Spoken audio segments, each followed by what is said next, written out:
జంగారెడ్డిలోని అభయ gold కంపెనీలో గత 9 నెలలుగా మెచ్యూరిటీ అయిన ఖాతాలకు చెల్లింపులు చేయకపోవడంతో శుక్రవారం ఆ సంస్థ కార్యాలయం వద్ద ఖాతాదారులు ఆందోళన చేపట్టారు. కంపెనీ ఎండీ స్థానిక కార్యాలయానికి వచ్చారన్న విషయం తెలుసుకున్న ఖాతాదారులు, ఏజెంట్లు అక్కడికి చేరుకుని ఆందోళన చేపట్టారు. తమ డబ్బు తమకు ఇచ్చేంత వరకు ఆందోళన విరమించమని కార్యాలయం ఎదురుగా నినాదాలు చేశారు. ఆ సంస్థకు చెందిన మరో డైరెక్టర్ కారును ఖాతాదారులు నిలిపివేశారు.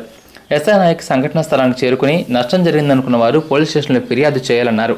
ఈ సందర్భంగా ఆ సంస్థ ఎండీ మీడియాతో మాట్లాడారు. మరో 15 రోజుల్లోగా ఖాతాదారుల సొమ్ము జమ చేస్తామని చెప్పారు. అయినా బాధితులు తమ కోపాన్ని ఆపుకోలేక రోడ్డుపై రాస్తారోకో నిర్వహించారు.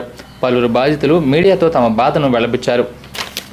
జంగారెడ్డి కార్యాలయానికి సంబంధించి సుమారు 2.5 కోట్లు డిపాజిట్లు ఉన్నట్లు పలువురు చెబుతున్నారు. ఇక్కడే కాకుండా రాష్ట్ర వ్యాప్తంగా కూడా అభయ గోల్డ్ కంపెనీ ఇదే పరిస్థితి నెలకొందని అని చెబుతున్నారు.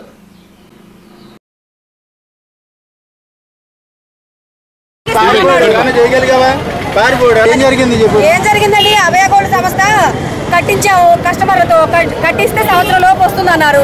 సంవత్సరం వెళ్ళిపోయింది, 12 నెలలు వెళ్ళిపోయింది, 6 నెలల పైన అయిపోతుందండి. 6 నెలలు అయినా కానీ ఇప్పుడు కూడా సమాధానం లేదు. వాళ్ళ పైన ఏజెంట్లు కూడా సమాధానం చెప్పట్లేదు, సీనియర్లు చెప్పట్లా, ఎవరు చెప్పట్లా. మేమండి 1 లక్షల పైన కట్టామండి. జంగారెడ్డిలోనే 20 లక్షలు 30 లక్షల పైనే ఉందండి.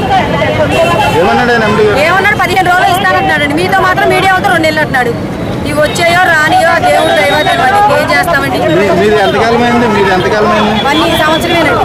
మెచ్యూరిటీ అయిపోయి కూడా 6 నెలలు అయిపోతుంది. ఇవ్వలేదండి. కస్టమర్లు మమ్మల్ని తిట్టేస్తున్నారండి. మీరు వాడుకున్నారు, మీరు తినేసారని చెప్తున్నారు. చాదనం చేసుకోండి సార్ అన్నాడు. సార్ అని నేను 2,30,000 కట్టాను సార్. మెచ్యూరిటీ అయ్యి 3 నెలలు 4 నెలలు అవుతుందండి. 6 నెలలు ఆయన 6 నెలలు ఇక్కడ సంవత్సరం నుంచి కూడా ఇవ్వట్లేదు సార్. ఈ సీనియర్లు మాకు ప్రాబ్లం చెప్పి మాకు బీనా చేత మేనేజ్ అవ్వండి సార్. వీళ్ళు ఏమన్నారు సార్, మీకేం ప్రాబ్లం లేదు, రాజీ బాధ్యత మీరు కట్టండి సార్, మీరు మీకు ఎందుకు ఇవ్వలేం కదా సార్ అన్నారు. 20 నెలల సంబంధం లేదన్నారు.